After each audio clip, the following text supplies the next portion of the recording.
The sun was setting over the Manhattan skyline, painting the city in hues of orange and gold as Jasmine Taylor hurried down Fifth Avenue. Her worn sneakers hit the pavement with purpose, a stark contrast to the designer heels clicking alongside her. She clutched her small backpack tighter, mentally calculating the minutes until her shift began at the Crystal Room, one of the most exclusive restaurants in the city. Jasmine was already running late. The subway had stalled for 20 minutes between stations, and her phone was buzzing with texts from her roommate reminding her that rent was due tomorrow. At 26, this wasn't where she had imagined herself. 5 years ago, she had walked across the stage at Juilliard, piano performance degree in hand, ready to conquer the music world. Now she was racing to a job where she carried plates instead of playing concertos. Just on time, her coworker Liz whispered as Jasmine slipped through the employee entrance at the back of the restaurant. Richards is in a mood today. Jasmine nodded gratefully, quickly hanging her jacket in her assigned locker and pulling out the crisp white shirt and black vest that made up the Crystal Room's uniform. As she changed, her fingers moved automatically, playing phantom notes in the air, a habit she'd never been able to break. "Did you hear back about that audition?" Liz asked, adjusting her bow tie in the small mirror they shared. Jasmine's smile faltered slightly.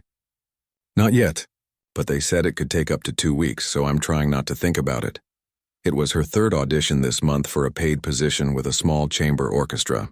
The rejection letters were starting to pile up in her inbox, each one chipping away at the confidence she once had. Richards, the floor manager, appeared at the break room door, his thin face creased with impatience.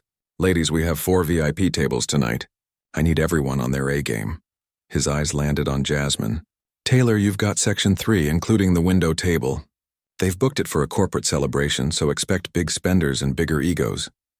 "Yes, sir," Jasmine replied, tucking a loose strand of her dark, curly hair back into her tight bun. Section 3 was the most demanding area of the restaurant, with the best views of the city and the grand piano that sat on a small raised platform in the corner. The instrument, a gleaming black Steinway, was usually reserved for Thursday through Saturday nights when the restaurant hired professional pianists to provide ambient music. Tonight was Tuesday, which meant the piano would sit silent, collecting the occasional admiring glance from diners who had no idea that their waitress could make it sing in ways the weekend performers couldn't dream of. As Jasmine made her way to the dining room, she took a deep breath, pushing thoughts of music and missed opportunities from her mind. The Crystal Room was already filling with the city's elite: Wall Street executives, fashion designers, tech entrepreneurs, and the occasional celebrity, all drawn by the restaurant's Michelin-starred chef and the exclusivity that came with $100 entrees. The dining room itself was a masterpiece of modern design: crystal chandeliers hanging from high ceilings, walls of glass overlooking Central Park, and tables spaced far enough apart to allow for private conversations about million-dollar deals. Jasmine had worked here for almost 2 years now, and the luxury still felt foreign to her, like she was an actress playing a part in someone else's world. She began her pre-shift routine, checking that each table in her section was perfectly set, silverware aligned just so, glasses spotless, napkins folded into precise triangles. As she worked, her eyes kept drifting to the piano. In the fading daylight, it seemed to call to her, its polished surface reflecting the golden hour sun. "You should just ask Richards if you can play sometime," Liz said, catching Jasmine staring again. "You've been here long enough." Jasmine shook her head. "And risk getting fired? No thanks. I need this job." The truth was, she had asked once about a year ago. Richards had laughed, not unkindly, and explained that the Crystal Room's clientele expected a certain caliber of entertainment. Weekend pianists were vetted by the owner himself, and usually had decades of professional experience. "Maybe in the mornings before we open," he had offered, but their prep schedule never allowed for it. The first wave of diners arrived promptly at 7, and Jasmine slipped into her professional persona: polite, knowledgeable but not overly familiar, invisible until needed. She had learned early on that the best servers at the Crystal Room were like ghosts, appearing only to refill glasses or clear plates before vanishing again. By 8:30, the restaurant was in full swing, a symphony of quiet conversations and the gentle clink of fine china. Jasmine moved efficiently between her tables, recommending wines, describing specials, and navigating the complicated dietary restrictions of Manhattan's elite. Her largest table, the corporate celebration Richards had mentioned, remained empty, though the reservation had been for 8 o'clock. "They've called to say they're running late," Richards informed her as she passed by with a tray of cocktails. "Apparently they're closing a major deal and should be here within the hour." "It's the Apex Technology Group." Jasmine nodded, though the name meant nothing to her. Technology companies were a dime a dozen in the city, each one claiming to be revolutionizing something or other. What mattered was that corporate groups usually meant good tips, especially when they were celebrating. Just before 9, as she was serving dessert to an elderly couple by the window, the main doors opened and a group of 10 people walked in. Even without Richard's hurried whisper of "That's them, Apex," Jasmine would have known these were her VIPs. They carried themselves with the unmistakable confidence of people used to being the most important ones in any room. At the center of the group was a tall man in his early 40s, dressed in a suit that probably cost more than Jasmine's monthly rent. His dark hair was styled perfectly, his watch gleamed under the restaurant lights, and when he spoke to the hostess, everyone else fell silent. This, Jasmine guessed, was the boss. As the group was led to their table, the largest in Section 3, with the best view of both the park and the piano, Jasmine finished with her other diners and prepared to greet them. She had served enough wealthy patrons to know what to expect. Some would be polite but distant, others would barely acknowledge her existence, and there was always at least one who would test her patience with special requests and complaints. "Good evening and welcome to the Crystal Room," she said, as she approached their table, menus in hand. "My name is Jasmine, and I'll be taking care of you tonight. Can I start anyone with a drink from the bar?" The tall man looked up, his eyes quickly assessing her before returning to the conversation he'd been having. "Champagne," he said without looking at her again. "Your best." "We're celebrating." "Certainly, sir. May I recommend our Krug Grande Cuvée? We also have a lovely Dom Perignon Rosé if you'd prefer." This caught his attention. He looked at her again, one eyebrow slightly raised. "You know your champagnes?" "It's my job to know, sir," Jasmine replied with a professional smile. "Krug will be fine." "Bring 4 bottles." Jasmine nodded and moved away to place the order. 4 bottles of Krug at $400 each. Clearly, money was no object tonight. As she waited at the bar, she overheard snippets of conversation from other staff. "That's Richard Harlow," one of the bartenders whispered. "The founder of Apex, worth billions after their IPO last year. I heard he's looking to buy a penthouse on Billionaire's Row," another added. "And that he's impossible to work for. Fires people on a whim." Jasmine returned to the table with the first 2 bottles of champagne, expertly opening them with minimal noise and maximum efficiency. As she poured, she could feel Harlow watching her, though he continued his conversation without pause.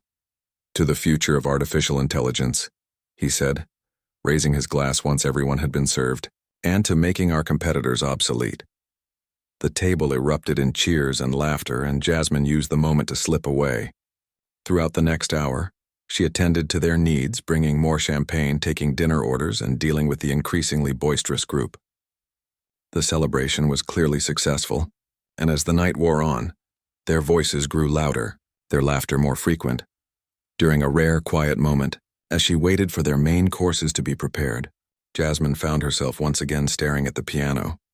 The restaurant had dimmed the lights slightly, and in the soft glow she could almost imagine herself sitting on the bench, lost in the music as she had been so many times before. Her fingers twitched at her sides, playing silent melodies only she could hear. "You play?" The question startled her. She turned to find one of the women from Harlow's table standing nearby, a kind smile on her face.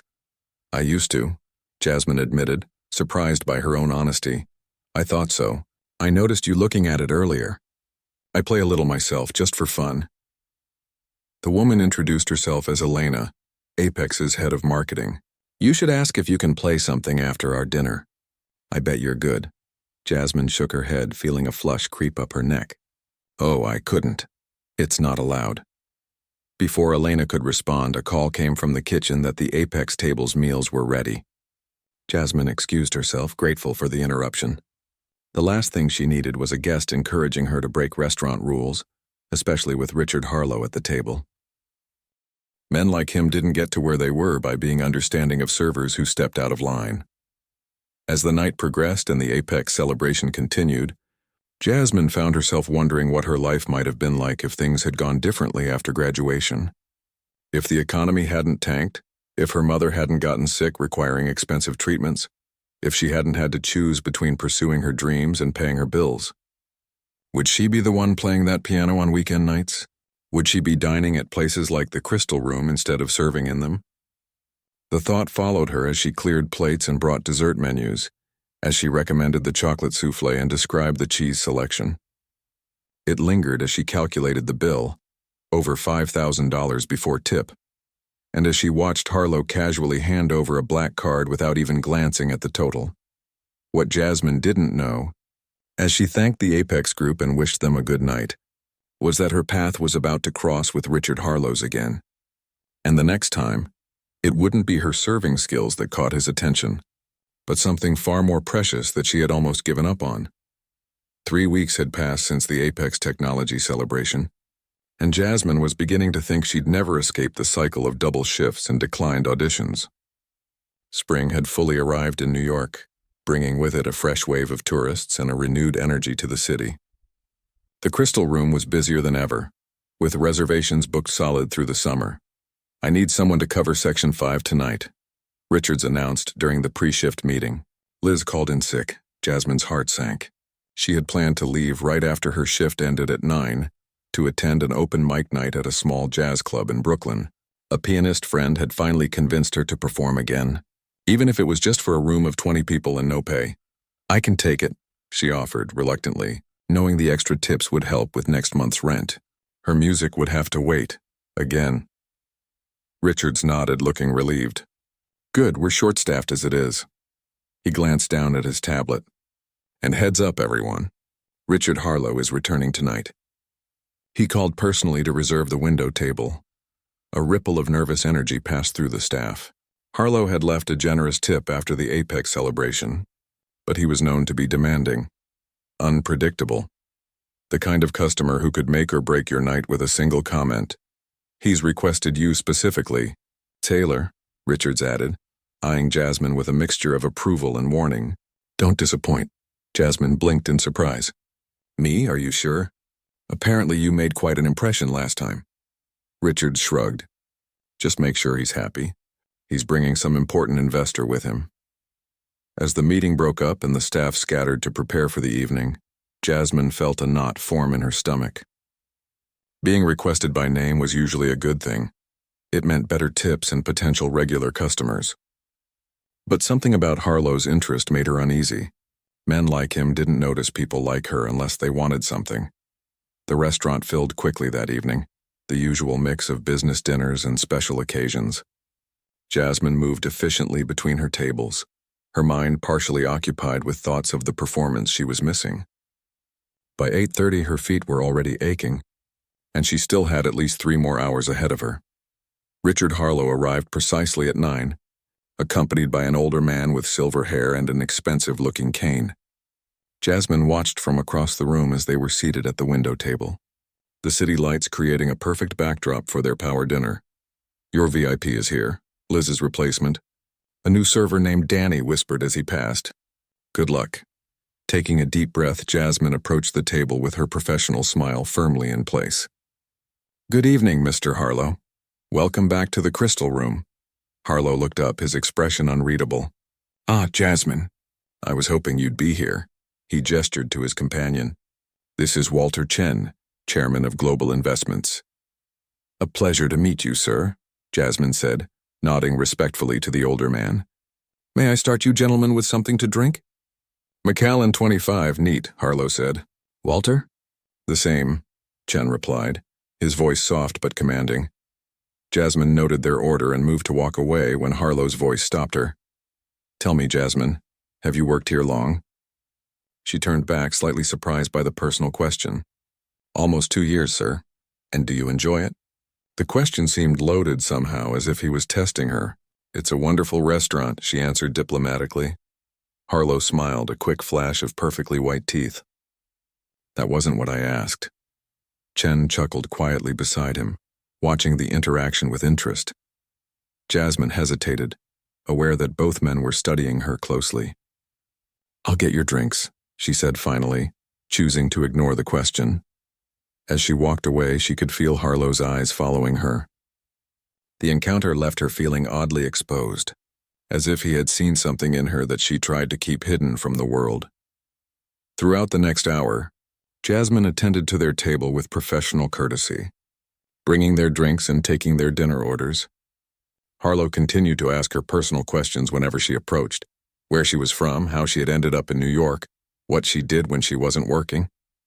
She deflected most of them politely, sharing only the most basic information.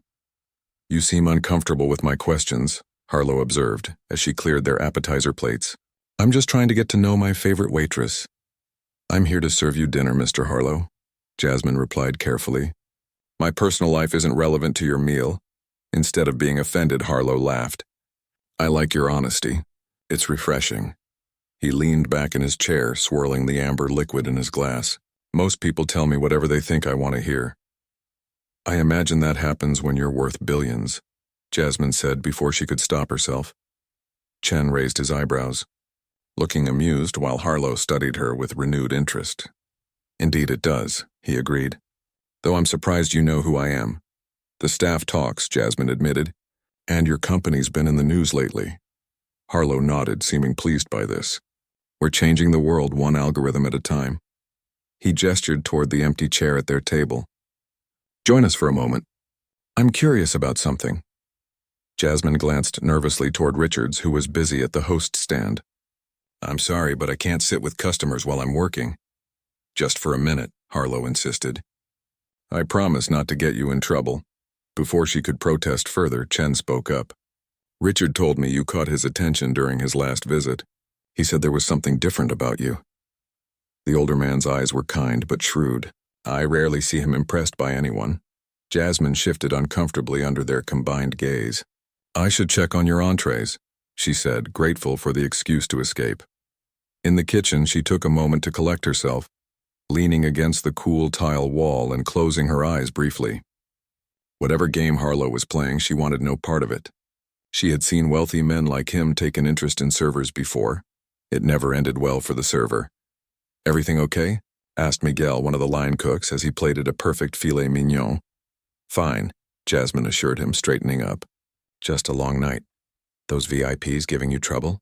She shook her head. "Nothing I can't handle." But as the evening progressed, Harlow's attention became increasingly difficult to manage. He insisted on ordering a special bottle of wine that wasn't on the menu, requiring Jasmine to make multiple trips to the cellar and back. He sent back his steak, claiming it was overcooked when it was exactly as he had ordered it. And through it all, he watched her with an intensity that made her skin crawl. By the time dessert arrived, Jasmine was counting the minutes until they would leave.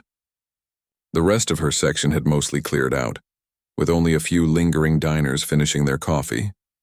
Harlow and Chen, however, showed no signs of departing, having ordered a second round of scotch and a plate of artisanal cheeses. "I hear there's usually a pianist here on weekends," Harlow remarked as Jasmine placed their drinks on the table. "Yes, sir. Thursday through Saturday evenings." "Pity it's only Wednesday," Chen said, glancing toward the silent piano in the corner. "Some music would be nice." Harlow followed his gaze, then looked back at Jasmine with a sudden gleam in his eye. "You know, Walter, I think we might be able to arrange something." He turned fully toward Jasmine. "You play, don't you?" The question caught her completely off guard. "Excuse me?" "The piano," Harlow clarified, gesturing toward the instrument. "You play. I've been watching you look at it all night." "The same way you did when I was here last month." Jasmine felt the blood drain from her face. Had she been that obvious? She thought she had been careful not to stare, to keep her longing hidden.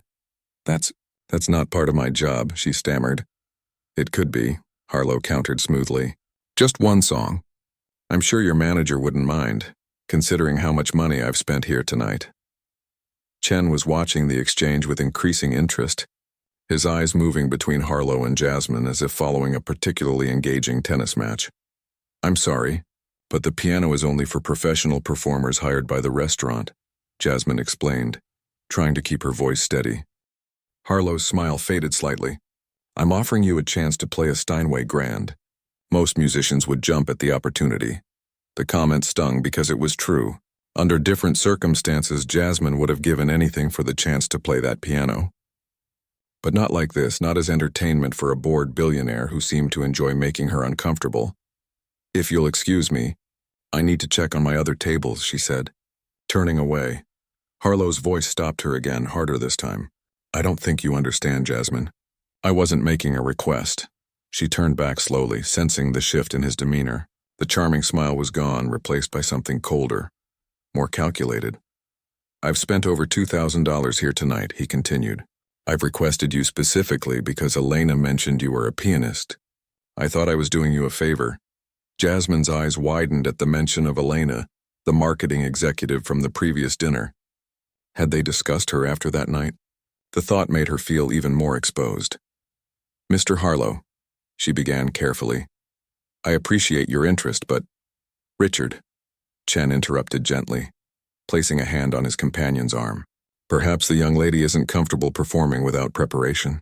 Harlow ignored him, his eyes fixed on Jasmine. "One song. Consider it part of your job tonight." The conversation had grown loud enough to attract attention from nearby tables. From the corner of her eye, Jasmine could see Richards approaching, his expression concerned. "Is everything all right here?" he asked, looking between Jasmine and Harlow. "Perfect timing," Harlow said, his charming smile returning instantly. "I was just asking if your talented waitress could play something for us on that beautiful piano you keep in the corner. It seems a shame to let it sit silent on such a lovely evening." Richards blinked, clearly caught off guard. "The piano?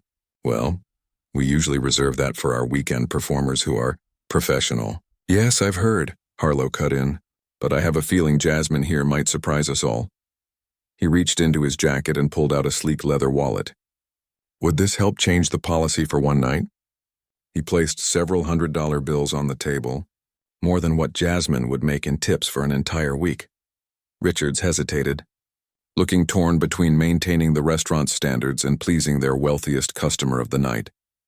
"It's just one song," Harlow pressed, his voice reasonable but with an underlying edge that suggested he wasn't used to being denied. "What's the harm?" The restaurant had grown quieter, the remaining diners watching the scene unfold with undisguised interest. Jasmine stood frozen, caught between humiliation and anger, feeling like a spectacle for the entertainment of the wealthy. In that moment, she realized that Harlow was enjoying this, the power play, her discomfort, the disruption he was causing. This wasn't about music, it was about control. And suddenly Jasmine knew exactly what she was going to do. Time seemed to slow as Jasmine stood there, caught in the spotlight of Harlow's challenge and the restaurant's collective gaze. Her heart pounded in her chest, each beat a reminder of everything she had sacrificed and everything she had lost. Music had once been her identity, her future, her dream. Now it was being dangled in front of her like bait, tainted by mockery and power. Richards cleared his throat nervously. "Mr. Harlow, I'm not sure this is appropriate." "It's fine," Jasmine said quietly, surprising herself with the steadiness in her voice. Richards looked at her concerned. "Jasmine, you don't have to—" "I said it's fine." She met his eyes directly, then turned to face Harlow. "One song."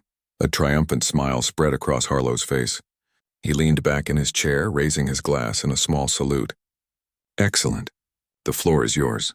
Chen watched curiously, his expression more thoughtful than his companion's. There was something in his eyes, not quite sympathy, but perhaps a hint of recognition, as if he knew what it was like to be in her position. Jasmine removed her black server's apron and handed it to Richards, who took it wordlessly. The restaurant had fallen almost completely silent now, the few remaining diners watching with expressions ranging from uncomfortable to intrigued. The kitchen staff had paused their work, peering through the service window. As Jasmine walked toward the piano, her legs felt unsteady beneath her. This wasn't how she had imagined her return to performance would be, not as a spectacle for a billionaire's amusement, not with an audience expecting failure. Every step toward the instrument was both familiar and strange, like walking through a dream of her past life. The piano bench was cool and smooth beneath her as she sat down, adjusting her position from muscle memory. The gleaming keys stretched before her, 88 possibilities waiting for her touch. She placed her hands in her lap for a moment, taking a deep breath. "We're waiting," Harlow called from his table, his voice carrying easily in the quiet room. "Don't tell me you've forgotten how to play." A few nervous chuckles rippled through the restaurant. From her place at the piano, Jasmine could see Harlow's smug expression, the way he leaned toward Chen as if to say, "Watch this." He expected her to fumble, to play some simple melody badly, to confirm his assumption that she was nothing more than a waitress with delusions of talent. He wanted to be entertained, but not by her music, by her humiliation. Jasmine closed her eyes briefly, centering herself. She thought of her mother, who had worked 2 jobs to pay for her first piano lessons. She thought of Professor Williams at Juilliard, who had believed in her even when she doubted herself. She thought of all the hours, days, years she had dedicated to this instrument, and then, with clarity that cut through her fear like sunlight through fog, she knew exactly what she would play. Her fingers touched the keys, and the opening notes of Chopin's Ballade No. 1 in G minor filled the room. It was one of the most technically challenging pieces in the piano repertoire, a composition that had tested the skills of concert pianists for generations. It had been her audition piece for Juilliard, the culmination of years of training. The first few measures were gentle, almost questioning, like a story beginning tentatively. Then the melody began to build, growing more complex with each phrase. Jasmine's fingers moved with precision and grace, muscle memory taking over as she surrendered to the music. She had not played seriously in nearly 2 years, not since her mother's medical bills had forced her to sell her upright piano. There had been occasional moments at music stores or friends' apartments. But nothing like this, nothing on an instrument of this quality, nothing with her whole heart invested. As the piece progressed, she forgot about Harlow, forgot about the restaurant, forgot about everything except the conversation between her fingers and the keys. The music flowed through her, each note exactly where it needed to be. The technical challenges that had once required such concentration now came naturally, leaving her free to focus on expression, on the emotional story of the piece. In her peripheral vision, she saw movement. Richard stepping back, waitstaff pausing with trays in hand, kitchen doors swinging open as more employees emerged to listen. The ballade had that effect on people. It commanded attention, pulled listeners into its world. Harlow's smile had faded. He sat perfectly still, his drink forgotten in his hand, watching with an expression that shifted from amusement to confusion to something close to awe. Beside him, Chen had closed his eyes, his head tilted slightly as he absorbed the music. The piece built toward its climax, the tempo increasing, the harmonies growing more complex. Jasmine's hands moved across the keyboard with increasing speed and intensity, drawing sounds from the Steinway that it might not have produced in years. This wasn't background music for dining. This was a concert performance, passionate and precise. As she approached the final section, memories washed over her, of standing ovations at student recitals, of her mother's proud tears, of dreams that had once seemed within reach. Something broke open inside her, a dam of emotion she had kept carefully contained. Her eyes stung with unshed tears, but her playing never faltered. If anything, the music grew more powerful, more personal. The final notes resonated through the restaurant, hanging in the air for a moment before fading into silence. Complete absolute silence. Jasmine remained still, hands hovering above the keys, breathing deeply. For a few seconds, she didn't want to turn around, didn't want to break the spell that had transported her back to who she had once been. Then came the sound of a single person clapping, followed quickly by another and another, until the entire restaurant had erupted in applause. She turned slowly on the bench to see diners standing at their tables, staff members applauding from the edges of the room. Even the chef had emerged from the kitchen, still wearing his white coat, his hands coming together in enthusiastic appreciation. Richards was staring at her as if seeing her for the first time, his expression a mixture of shock and something that might have been respect. "Why didn't you ever say anything?" he asked when she caught his eye, his words barely audible over the continuing applause. Jasmine gave a small shrug, unable to explain the complicated reasons why she had kept this part of herself hidden. Her gaze moved to Harlow's table. Chen was applauding with genuine appreciation, nodding to her with what looked like respect. But it was Harlow's reaction that surprised her most. He wasn't clapping. He was sitting absolutely still, his eyes fixed on her with an intensity that was different from before. The mocking superiority was gone. replaced by something she couldn't quite name. As the applause began to die down, Jasmine stood from the piano bench, smoothing her server's uniform with hands that were surprisingly steady. She walked back toward Richards, ready to retrieve her apron and return to work as if nothing extraordinary had happened. But before she could reach him, Harlow was on his feet, stepping into her path. The restaurant grew quiet again, the audience watching this new development with interest. "That was Chopin's Ballad No. 1, he said, his voice different now, less commanding, more thoughtful. Jasmine nodded. "Yes, one of the most difficult pieces in the classical repertoire." "Yes." Harlow studied her face. "Where did you learn to play like that?" "Juilliard," she answered simply, seeing no reason to hide it anymore.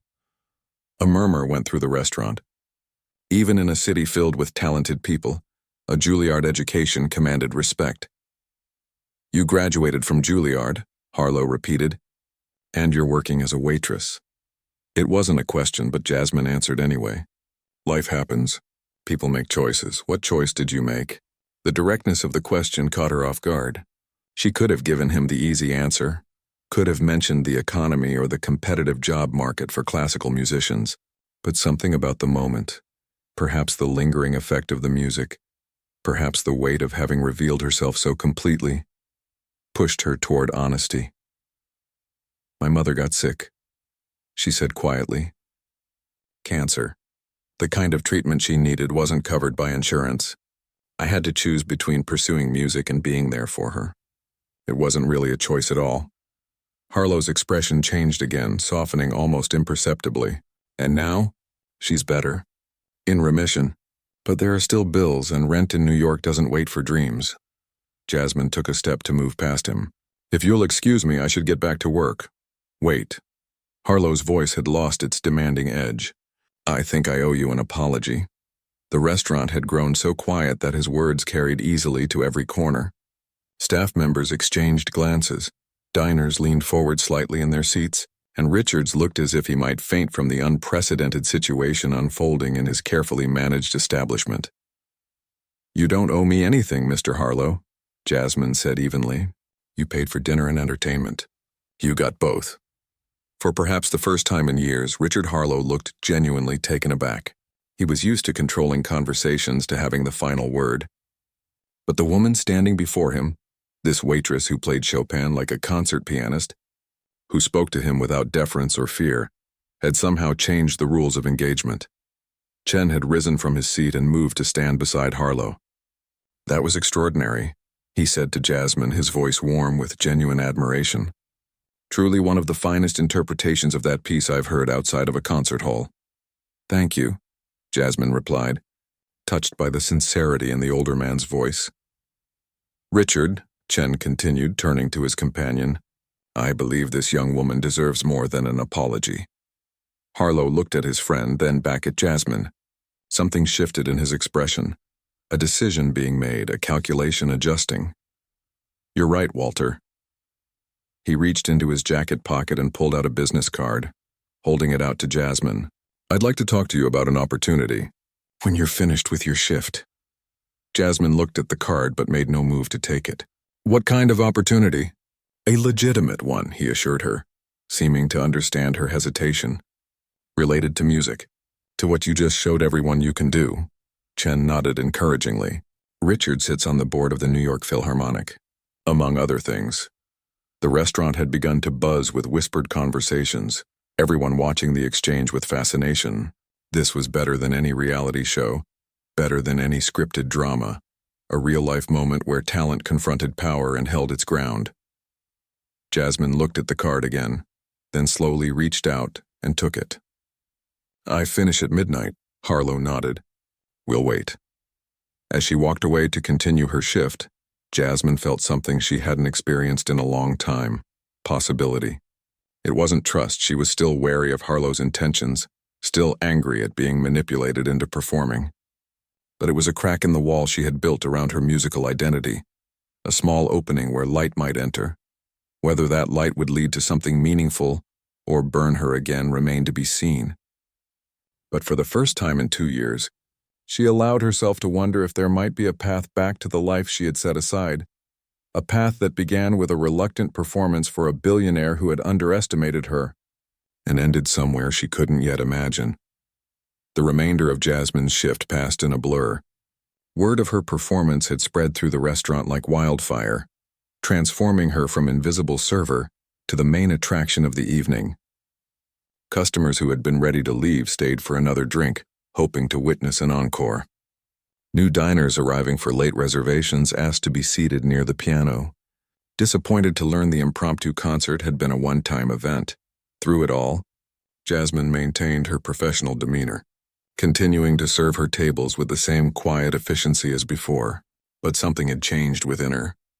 The wall she had carefully built between her past and present had cracked, allowing memories and feelings to flow between them. Each time she passed the piano, she felt its pull more strongly, like a magnet drawing her back to her true north. Richards, who had managed the Crystal Room for over a decade and prided himself on knowing everything about his establishment, kept shooting bewildered glances in her direction. During a quiet moment by the service station, he finally approached her. 2 years, he said, shaking his head in disbelief. 2 years you've worked here, and I had no idea you could play like that. Jasmine shrugged slightly as she arranged water glasses on a tray. It never came up. Never came up. Jasmine, you're... He stopped, struggling to find the right words. What you did tonight wasn't just playing. It was.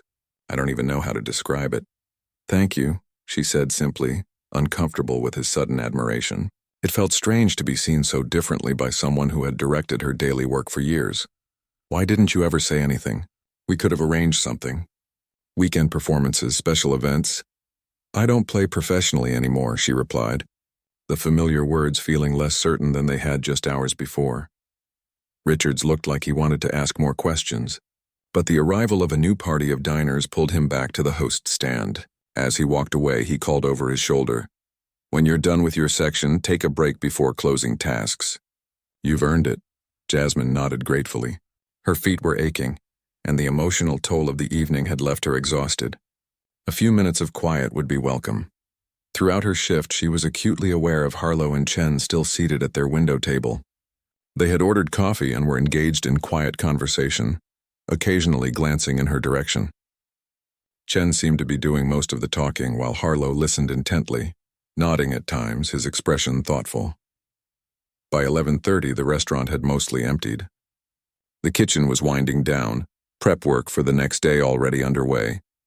Jasmine finished her closing duties early, thanks to Richard's unusual leniency, and found herself with 20 minutes before she was officially off the clock.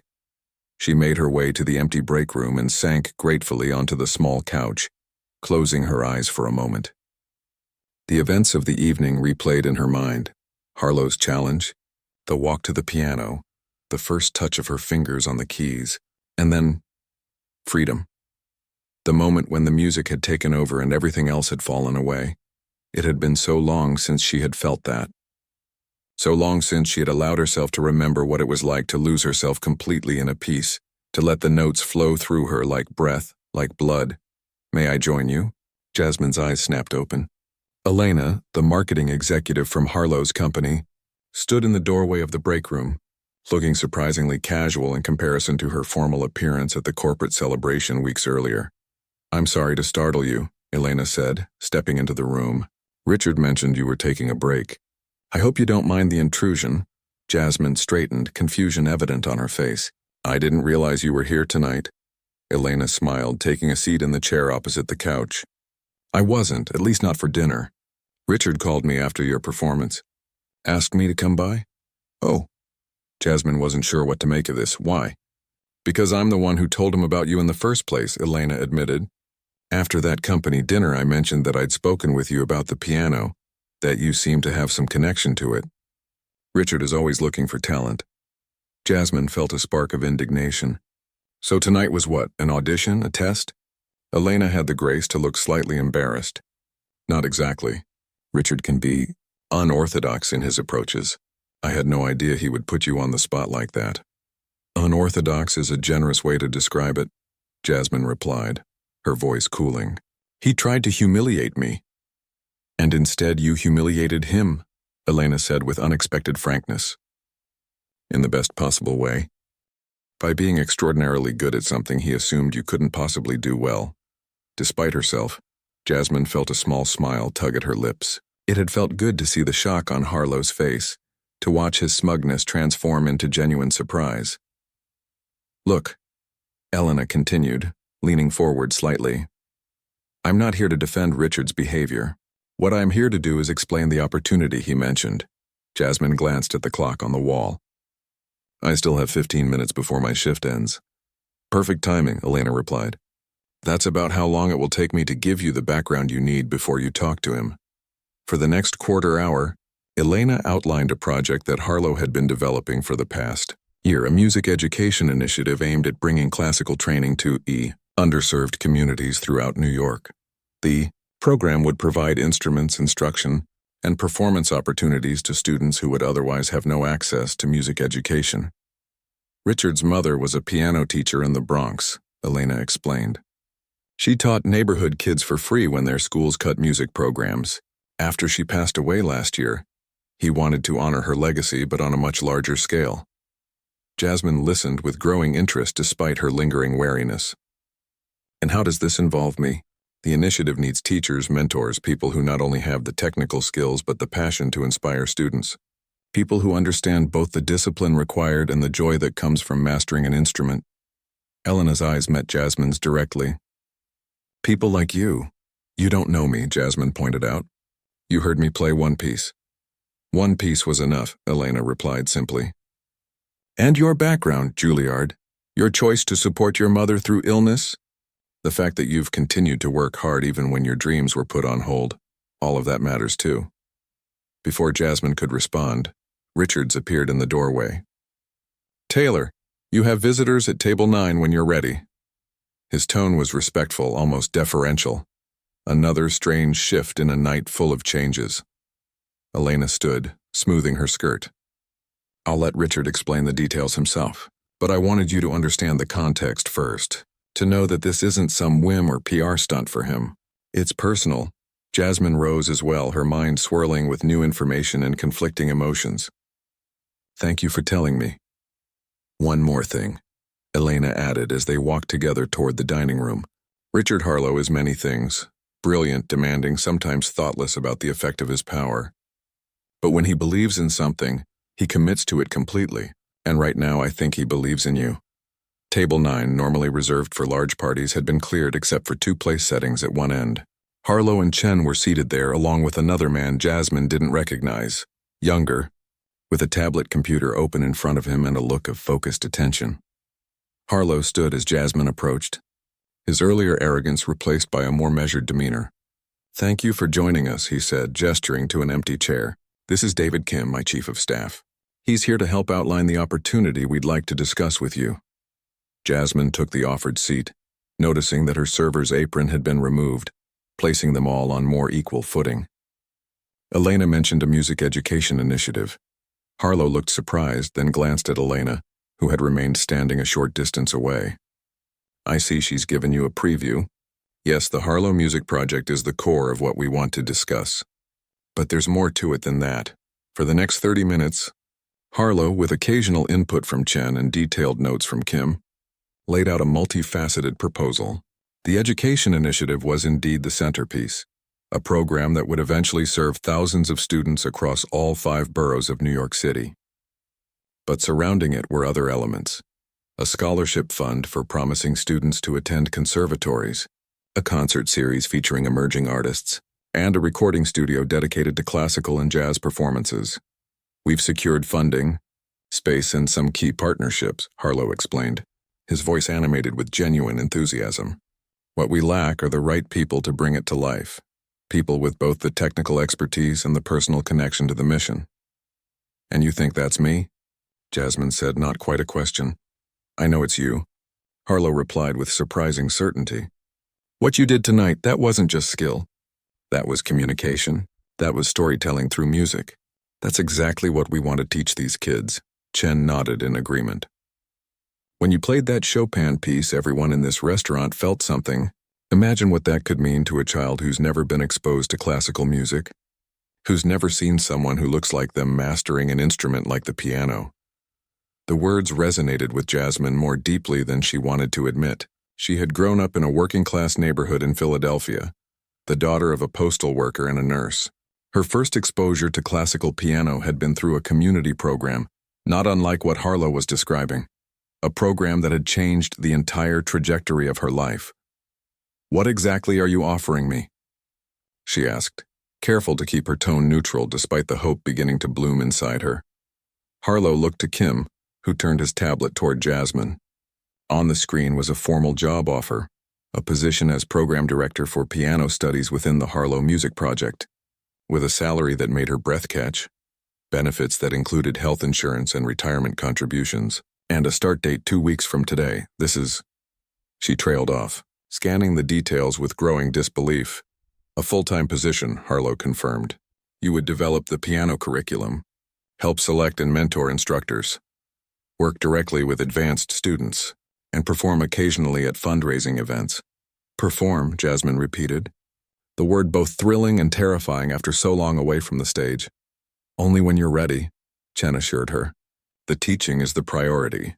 Jasmine looked up from the tablet, studying their faces. There was an earnestness in their expressions that contradicted her initial impression of Harlow as merely arrogant and entitled. Even his earlier behavior, the challenge that had felt like mockery, seemed different in this new context. Had he been testing her not to humiliate her but to confirm what Elena had suspected about her abilities? "Why me?" she asked finally. "New York is full of talented pianists, many with teaching experience." Harlow exchanged a glance with Chen before answering. "My mother used to say that great teachers aren't just people who know their subject. They're people who have been tested by life and chosen to keep going anyway." He paused, seeming to choose his next words carefully. "When you told me about your mother's illness, about the choice you made, that resonated with me. My mother made similar sacrifices for our family. She put her own musical career on hold to raise me and my sisters, to care for my father when he got sick." The personal revelation surprised Jasmine. It was hard to reconcile this more vulnerable version of Harlow with the commanding presence who had entered the restaurant earlier that evening. "And then there's your playing," Chen added. "Technical skill can be found, yes. But the emotion, the story you tell through your music, that's rare. That's what transforms students from competent to inspired." Kim cleared his throat gently. "There's also the practical matter of your Juilliard education. Your credentials will help establish the program's credibility with donors and partner institutions." Jasmine looked down at her hands, the hands that had served food for the past 2 years, that had played Chopin tonight, that had once been destined for concert halls. Could they now help shape young musicians, guide them toward opportunities she had been forced to set aside? "I would need time," she said slowly, "to practice, to prepare. It's been a long time since I've played regularly." "Of course," Harlow agreed immediately. "The program doesn't officially launch for 3 months.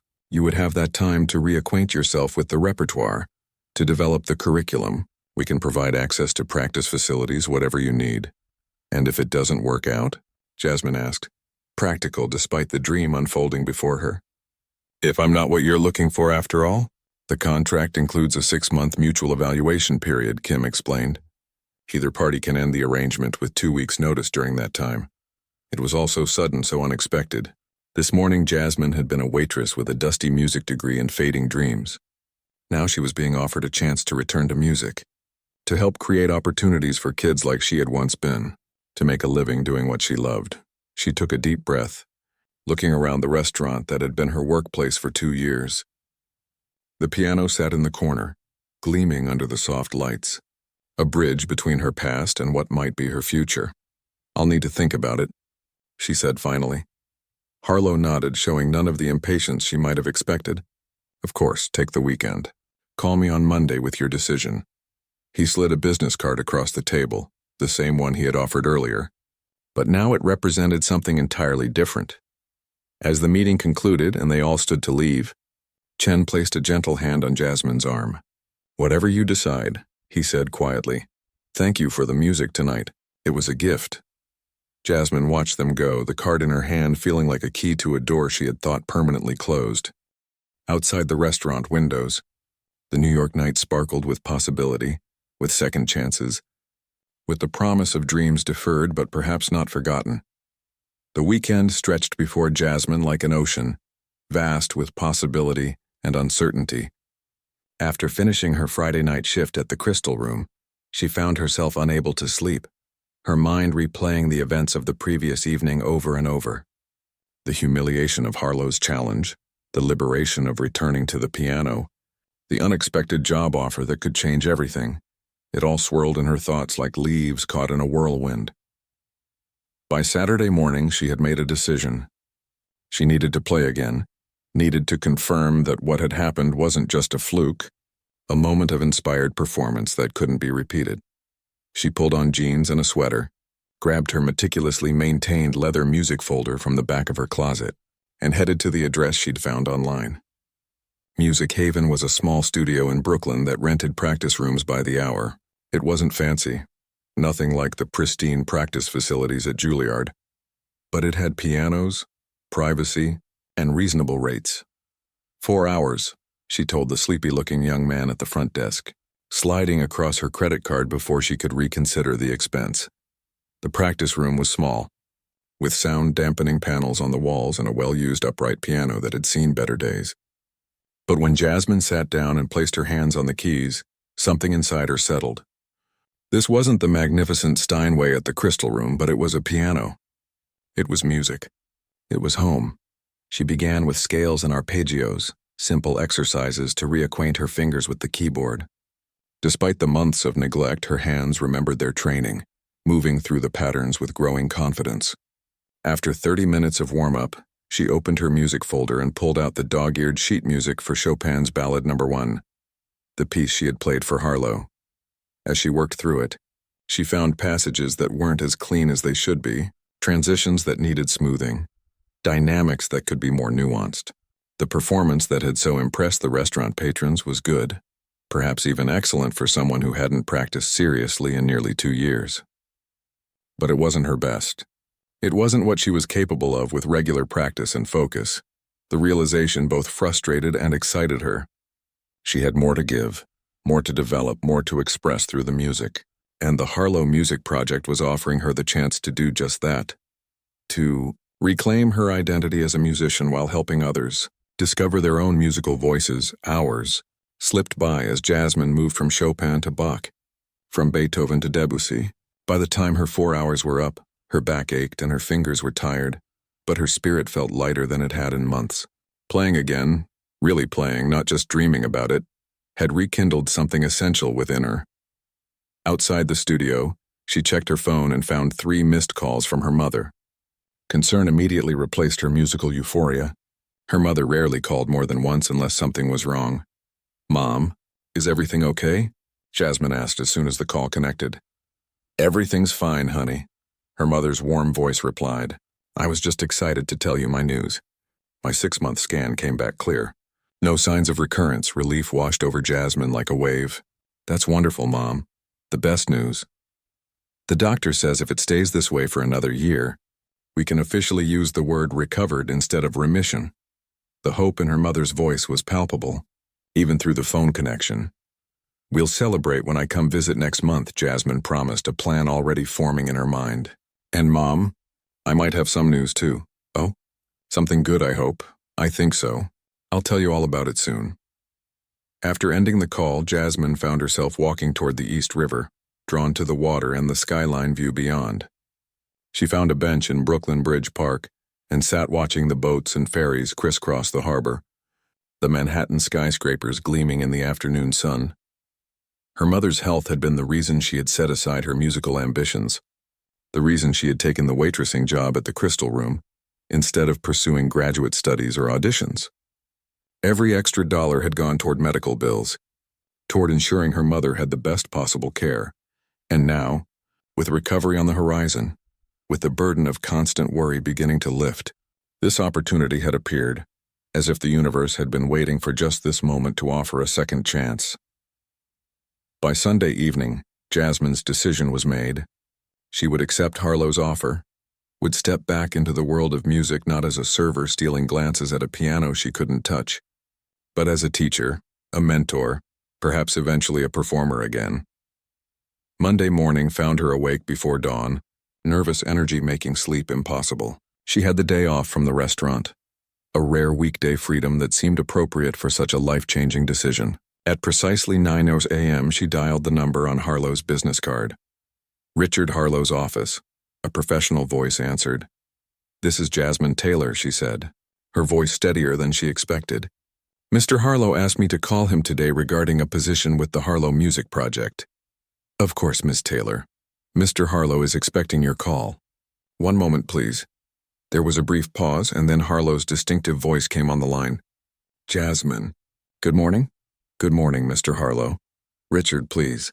Have you had a chance to consider our offer?" Jasmine took a deep breath. "I have. And I'd like to accept with one condition." There was a slight pause. "I'm listening." "I want to be involved in the selection process for students," she said firmly. "Especially those who might not fit traditional criteria. Music changed my life because someone took a chance on a kid from a neighborhood where classical training wasn't common. I want to make sure this program does the same." "That's not a condition, Jasmine," Harlow replied, and she could hear the smile in his voice. "That's exactly why we want you. Your perspective, your experience, they're assets to this project." Relief and excitement mingled in Jasmine's chest. "Then yes, I accept the position." "Excellent. David will email you the formal acceptance paperwork today. We'd like you to start next Monday if that works with your schedule." "It does. I'll give my notice at the Crystal Room today." "Actually," Harlow said, "that's been taken care of. I spoke with the owner yesterday. He's agreed to release you from your 2-week notice period, with the understanding that you'll play at the restaurant's anniversary gala next month. Paid, of course, as a professional performer." Jasmine wasn't sure whether to be annoyed at his presumption or grateful for his efficiency. "That's very organized of you," Harlow chuckled. "I've found that removing obstacles is the fastest way to progress." "Was I overstepping?" "A little," she admitted. "But I appreciate the result, and I'd be happy to play at the gala." "Good. Then I'll see you next Monday at our offices. Elena will send you the details." There was a pause, and when he spoke again, his tone had shifted, becoming less businesslike. "Jasmine, I want to apologize again for how our paths first crossed.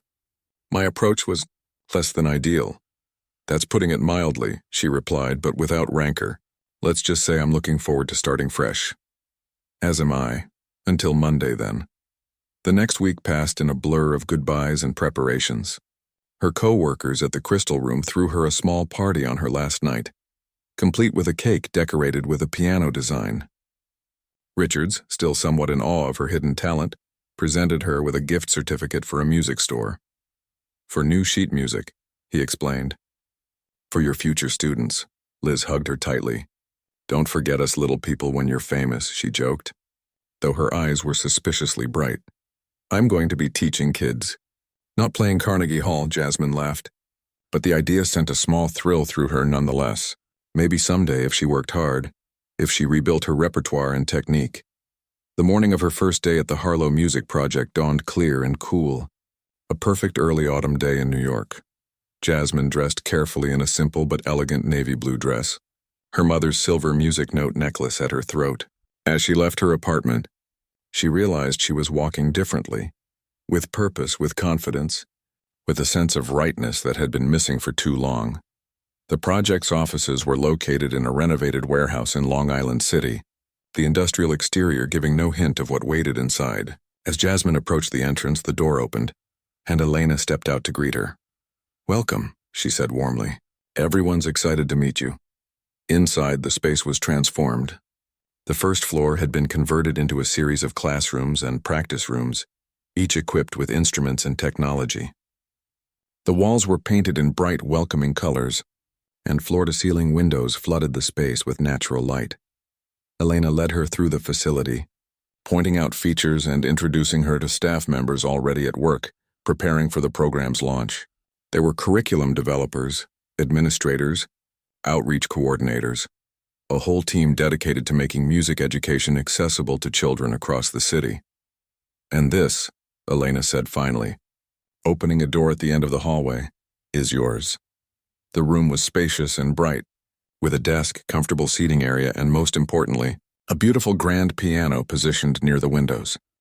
On the wall hung framed vintage posters from classical concerts at venues around the world, and the bookshelves were filled with music theory texts, teaching guides, and scores. "Do you like it?" Elena asked, watching Jasmine's expression. It's perfect, Jasmine whispered, moving to touch the piano reverently.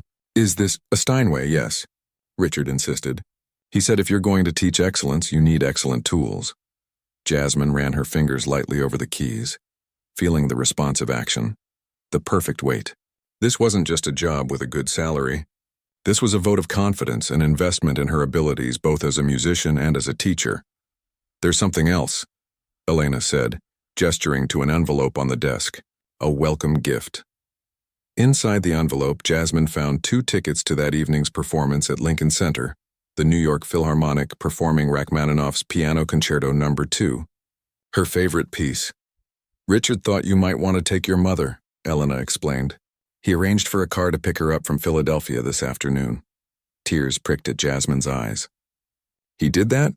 Elena nodded. He said something about music being better when shared with the people who helped us find our way to it. Before Jasmine could respond, there was a knock at the door and Harlow himself entered, looking more casual than she had seen him before in dark jeans and a simple button-down shirt. Is everything to your liking? He asked, his gaze taking in her reaction to the room. It's more than I could have imagined, Jasmine admitted. Thank you. Don't thank me yet, he replied with a small smile. The real work begins tomorrow. Today is for settling in, meeting the team. He paused, glancing at the envelope in her hand, and perhaps reconnecting with why we do this work in the first place. The concert tickets are incredibly thoughtful, Jasmine said, especially arranging for my mother to come. Harlow nodded, seeming almost embarrassed by her gratitude. Music gave me my relationship with my mother. I thought you might appreciate the chance to share it with yours. In that moment, Jasmine saw him clearly. Not as the arrogant billionaire who had demanded she play for his amusement, not as the powerful benefactor offering her a second chance, but as someone who understood the transformative power of music in a deeply personal way. I have a feeling this project is going to change a lot of lives, she said. It already has, Harlow replied, his eyes meeting hers with unexpected warmth, starting with mine. As they left her office to continue the tour, Jasmine felt a profound sense of coming full circle. What had begun as a humiliation had transformed into an opportunity. What had seemed like an ending to her music career, to her dreams, had become a new beginning. That evening, sitting beside her mother in the grand concert hall, listening to Rachmaninoff's soaring melodies and watching the pianist's hands dance across the keys, Jasmine felt the final pieces of her new life falling into place. Tomorrow she would begin the work of bringing music to children who, like her younger self, might find in it a voice, a purpose, a passion, and perhaps in teaching others to play, she would fully rediscover the joy of making music herself. Not just for a restaurant full of surprise diners or for a billionaire with complex motives, but for the pure love of letting her soul speak through her fingers on the keys.